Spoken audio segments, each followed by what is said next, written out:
बंगाल की खाड़ी के ऊपर एक नया चक्रवाती हवाओं का क्षेत्र बन चुका है। पहले से ही आंध्र प्रदेश और दक्षिणी ओडिशा के तटों के बिल्कुल करीब है और ये सिस्टम अगले 24 घंटों में, यहाँ पर ये सिस्टम नहीं होता।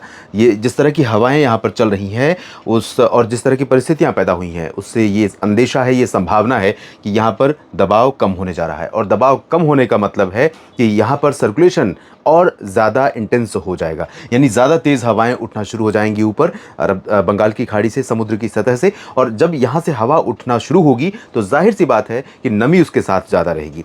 नमी ज़्यादा रहेगी तो गतिविधियाँ ज़्यादा होंगी। और अभी जो संभावनाएं दिख रही हैं उसके आधार पर मैं इतना कह सकता हूँ कि इस सिस्टम का असर अभी कम, लगभग 10 सितंबर के बाद ज़्यादा दिखाई पड़ेगा। नमस्कार, आप सभी का स्वागत है न्यूज़ मीडिया मंच पर। मैं हूं देवेंद्र त्रिपाठी। ये मॉनसून से जुड़ा ताज़ा अपडेट है।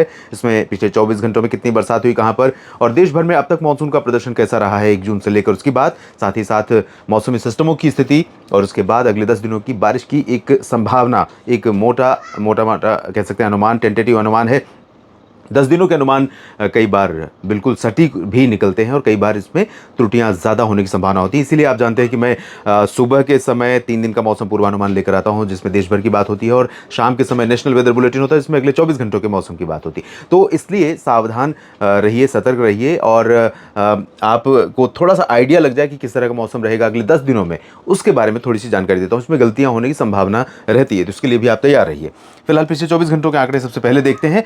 निजामाबाद सबसे ज़्यादा वर्षा वाला क्षेत्र रहा। यहाँ पर 109 मिलीमीटर की व्यापक वर्षा हुई है। महाबलेश्वर महाराष्ट्र में 101, जोधपुर में 91.6 मिलीमीटर, अहमदाबाद में 81.3, बुल्ढाना में 79, 78 पटियाला में, और रामागुंडम में 78 मिलीमीटर बारिश हुई है।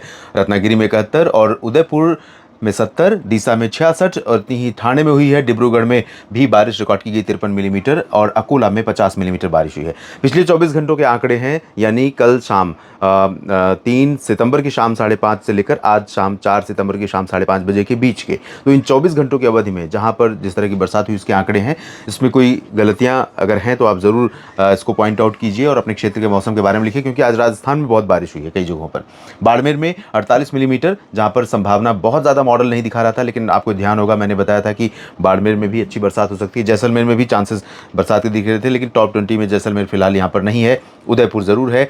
तो जैसलमेर, यहाँ पर बाड़मेर में 48, उत्तरी लखीमपुर में 48, 47 सूरत में, और इतनी ही बारिश मैंगलोर बाजपे में हुई। जम्मू में 45, 43 हुई है चंडीगढ़ में, और विजयवाड़ा में 42 मिलीमीटर बारिश हुई है। चंडीगढ़ और जम्मू के आंकड़े पर मुझे थोड़ा सा डाउट है, हालांकि बादल बहुत अच्छे बने थे और दिल्ली के पूर्व से वेस्ट यूपी से बनकर बादल आगे बढ़े।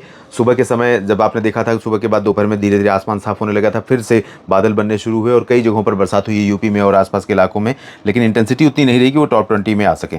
और पूरे देश भर में अगर हम देखें तो पूरे देश में इस समय दोस्तों एक दिन में 24 घंटों के अवधि में, सितंबर में जिस समय काल में हम खड़े हैं 4 सितंबर के दौरान, इस दौरान एक 24 घंटों की अवधि में लगभग 6.8 मिलीमीटर वर्षा होनी चाहिए औसतन, और पिछले 24 घंटों में जो बारिश रिकॉर्ड की गई है वो है 8.6।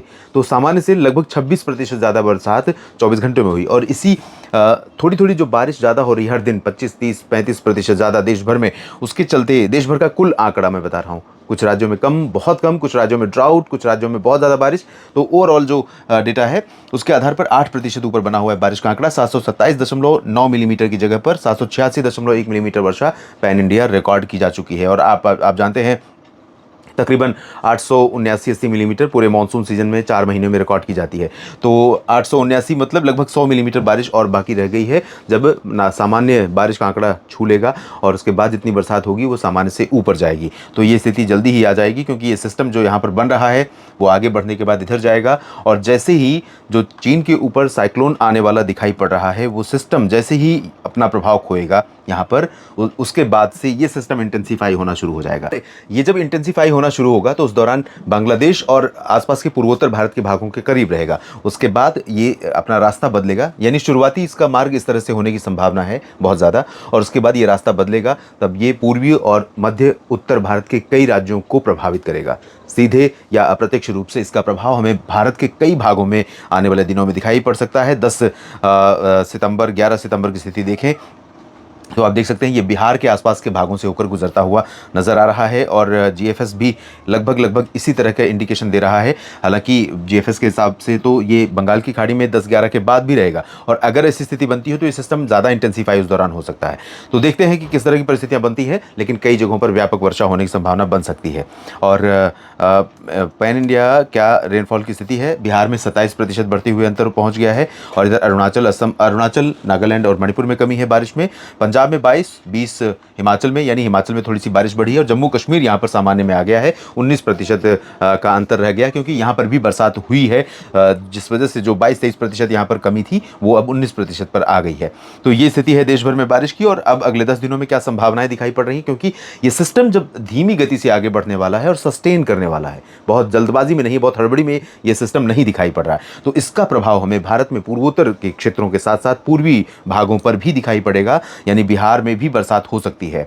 और जैसा कि कल के वीडियो में भी मैंने कहा था कि ये उम्मीद की एक और किरण मुझे नज़र आ रही है और मैं भी आपको दिखाने की कोशिश कर रहा हूँ। गलत भी हो सकती है, इसके लिए बिल्कुल भी आप मुझे आरोप मत लगाइएगा, लेकिन अभी जो परिस्थितियां लग रही हैं उसके आधार पर मुझे ऐसा प्रतीत हो रहा है कि बिहार और झारखंड, पश्चिम बंगाल, उत्तर प्रदेश के उन ज़िलों में भी बरसात होने वाली है 15 सितंबर से पहले ही, जहां पर इस बार मानसून काफ़ी कमज़ोर रहा है। और उत्तर प्रदेश के पूर्वी भागों में ज़्यादा चांसेस दिखाई पड़ रहे हैं, उत्तरी पूर्वी भागों में, यानी चंदौली, मऊ, गाज़ीपुर, जौनपुर, आजमगढ़ और आसपास के रीजन में। इसके बाद ये सिस्टम अभी जो इंडिकेशन है उसके आधार पर लग रहा है कि ये फिर से रिकर्व करते हुए थोड़ा सा मध्य प्रदेश और राजस्थान की तरफ जाएगा। अगर राजस्थान की तरफ गया तो ये उत्तर प्रदेश और हरियाणा, पंजाब, चंडीगढ़ और साथ ही साथ हिमाचल, जम्मू कश्मीर, उत्तराखंड के साथ नाइंसाफ़ी रहेगी। अगर ये सिस्टम जिस रास्ते दिख रहा है उस रास्ते से आगे बढ़ता चला जाता है इंडो गंगेटिक प्लेन्स को कवर करते हुए, तो मेरठ, मुरादाबाद, नजीबाबाद, सहारनपुर, बिजनौर, बागपत, फर्रुखाबाद, शामली, इन सभी जगहों पर, बिजनौर और गौतम बुद्ध नगर, बुलंदशहर, इन तमाम इलाकों में बरसात में जो कमी है थोड़ी सी भरपाई हो जाएगी। इससे खेती को अब बड़े पैमाने पर बहुत फ़ायदा नहीं होगा जहां पर सूखा रहा है अब तक, लेकिन जो कह सकते हैं रिजर्वायर हैं, जलाशय हैं, उनके फिल हो जाने की संभावना बढ़ जाएगी। और जिन किसान भाइयों ने अभी तक अपनी मेहनत से, चाहे बोरवेल के माध्यम से या नहर के पानी से या जलाशयों के माध्यम से अपनी फसल को बचा कर रखा है, उस फसल को और बेहतर करने में ये बारिश अपनी भूमिका अदा कर सकती है। इस दौरान, अगले 10 दिनों के दौरान छत्तीसगढ़ में अच्छी बरसात होगी। छत्तीसगढ़ में अगले 2-3 दिनों में ही ठीक ठाक बारिश होने की संभावना है और यहाँ पर उत्तरी तटीय आंध्र प्रदेश के कई हिस्सों में बारिश की संभावना अच्छी दिखाई पड़ रही है और इसके बाद ओडिशा में तमाम जगहों पर रहेगी बारिश की उम्मीदें। लेकिन जैसे जैसे सिस्टम दूर जाएगा बारिश कम होती चली जाएगी। महाराष्ट्र में विदर्भ, मराठवाड़ा, मध्य महाराष्ट्र और कोंकण गोवा में कई जगहों पर बारिश होगी, लेकिन बहुत ज़्यादा इंटेंस स्पेल नहीं रहेगा। गुजरात में ठीक ठाक बरसात अगले 2-3 दिनों में होने की संभावना है, खासतौर पर पूर्वी रीजन में। और पश्चिमी भागों में, सौराष्ट्र और कच्छ में उतनी ज़्यादा बारिश नहीं होगी।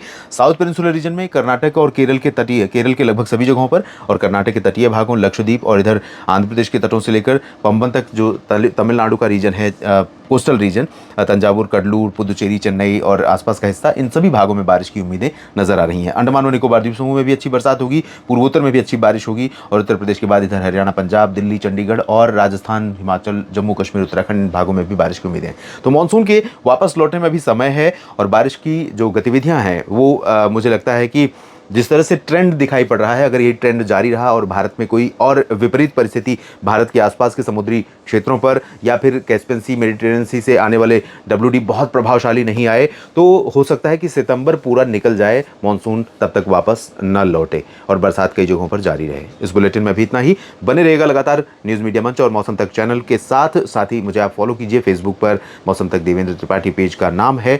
और एक बार फिर से मैं आपको आगाह करना चाहूँगा कि एक फर्जी अकाउंट किसी ने बनाया है जिस पर 44,000 फॉलोअर हैं, उसको आप बिल्कुल फॉलो न करें, बल्कि उसको अनफॉलो करें, उसके बारे में रिपोर्ट करें। वो कोई फर्जी आदमी है और उस पर वो अंतराल के बाद मेरे वीडियो जो हैं यूट्यूब से डाउनलोड करने के बाद डाल रहा है। और मैं जो मेरा पेज है जिसे मैंने बनाया है, अभी उसको रन करना शुरू किया है, उस पर लगभग 9,500 फॉलोअर आज हो चुके हैं और धीरे धीरे आप सभी का सपोर्ट मिल रहा है और ग्रो कर रहा है। और उस पर मैं लगभग डेली वीडियो कंटेंट डाल रहा हूँ। तो आप जो फर्जी अकाउंट है उसको ज़रूर रिपोर्ट कीजिए और बने रहिए लगातार मेरे साथ मौसम के तमाम अपडेट्स और जानकारियों के लिए। धन्यवाद।